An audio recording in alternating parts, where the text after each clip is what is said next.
Okay, I wanted to talk a little about the not about the koan itself, but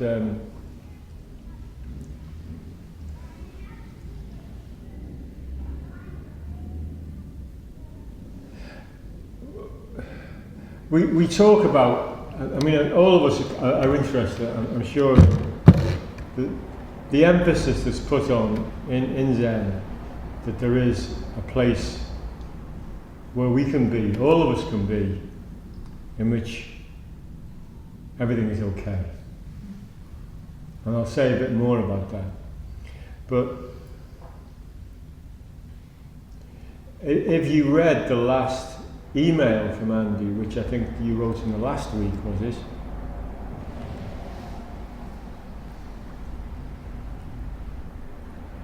You can really read in what Andy said that the outcome of really focused sitting in a residential situation can really cut into this sense of loss that a lot of us carry. And it can really allow to arise a kind of sense of wonder that we all had when we were kids, but we lose, and we occasionally have it now and again. But that sense of wonder, I think, I mean, I don't know how many of you read Andy's email. Was it? Did it go out in the general email, Andy? Yeah, I went to the general mail okay. and Okay. posted it on the Well, website. you know, you could feel a sense, you could feel in it that Andy's relationship with what was going on in the world outside his door. You know, the birds, the trees, the geese, the autumn was on its way. And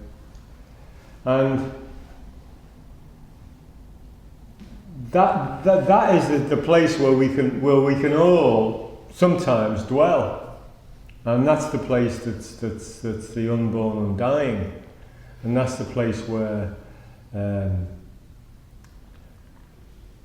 we can feel wonder. Well, I like that word, wonder, where we can feel some wonder.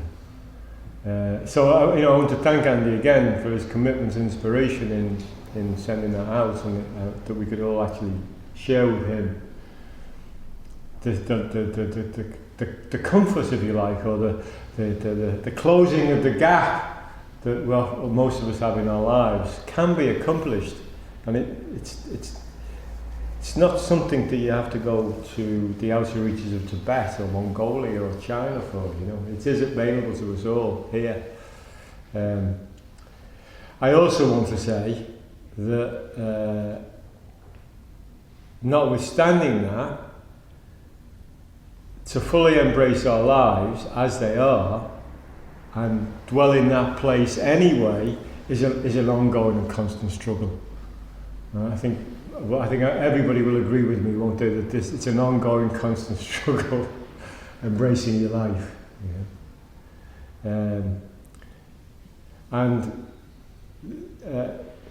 What was that book called? Full Catastrophe Living, was it called? Yeah. That's a bit, somebody said to me they didn't, it was you said to me didn't like it. I really loved the title, Andy doesn't like it, but for us to be able to practice in full accord with our lives, which is what that's about, you know, how do we practice in full accord with our lives? It's an ongoing, forever process. I mean, it's a work in progress. You know, like the universe is a work in progress, it's always changing. So your life is a work in progress, and that being able to live in full accord with your own life is really an ongoing struggle. And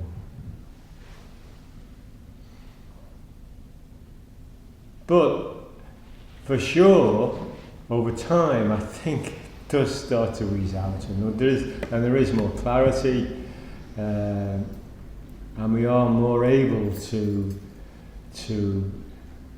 live who we are. I did say in the poem that even our bottom is bottomless. So there isn't anywhere to finally stand. And it's that living in that unknown, which is what this practice is really about. How do we really live in the unknown? And at the same time, bear in mind something that I really agree with, as do many other people. You know, Hildegard Neil said, "All will be well, and all manner of things will be well. All will be well, and all manner of things will be well."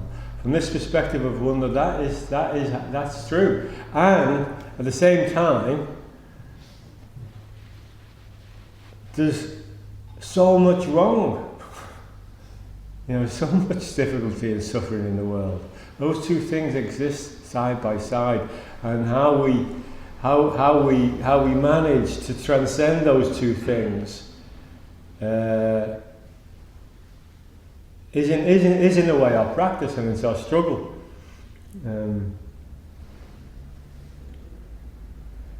I've got a quote here from a book that quoted Carl Jung, and it seems to me that he says it's spot on. He says, each of us must remember that we are the make weight that shifts the scale. Each of us is the make weight that shifts the scale. So if we feel hopeless in the face of all the horrible things that seem particularly now to be going on, how we act and how we behave and what we bring to the world is, although it seems small, is the make weight that shifts the scale. So I don't, and that's a comfort for me, as well. So I want us all to kind of remember that every time we sit. We're a make weight that shifts the scale, which is some inspiration.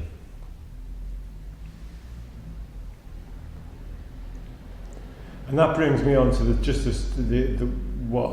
another question that came up in the koan for me was about emptiness, and why is emptiness such an important teaching in this tradition, the Mahayana tradition. Emptiness is the translation emptiness is really, really important. And so why is it so important? And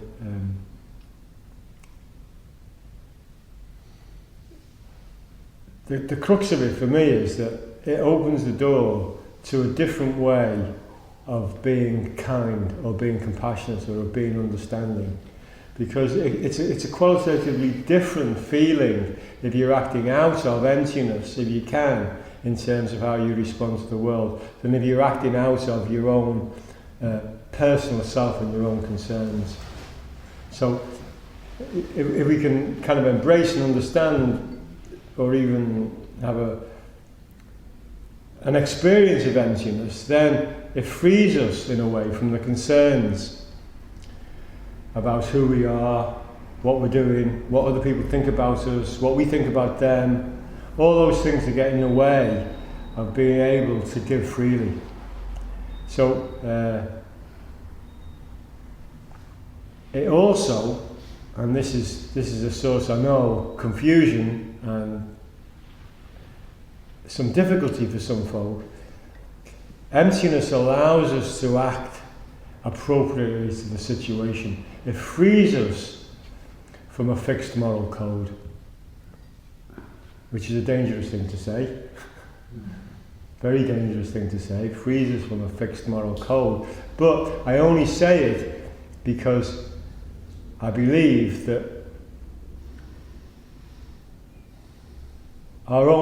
if we're in touch with our own kind of inner true selves, then we will act appropriately, and that appropriateness will be based on compassion.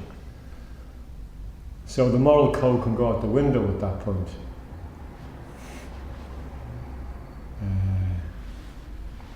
And at the same time, obviously, there are situations in which we have to set an example and live a moral life in terms of what society thinks we ought to.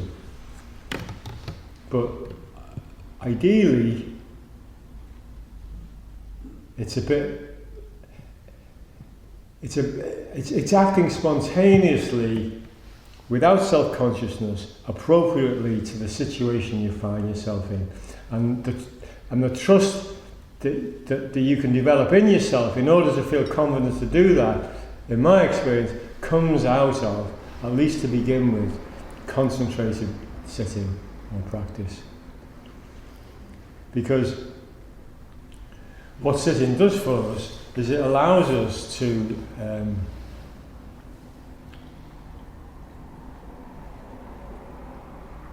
be non-judgmental. That seems to me to be pragmatically what happens when we really sit and we allow ourselves to not attach, to just be present. Then a non-judgmental frame of mind arises. And coupled with this other word I used before, coupled with wonder. And I think if we have wonder and non-judgmentalness, then I think we can bring a wiser view. But it's a struggle. It's a struggle. A struggle for me, a struggle for you.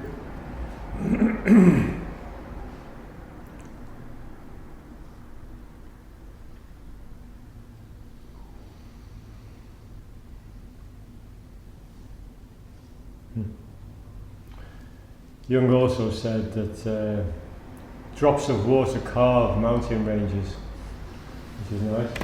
So we're all drops of water. Okay, I've finished.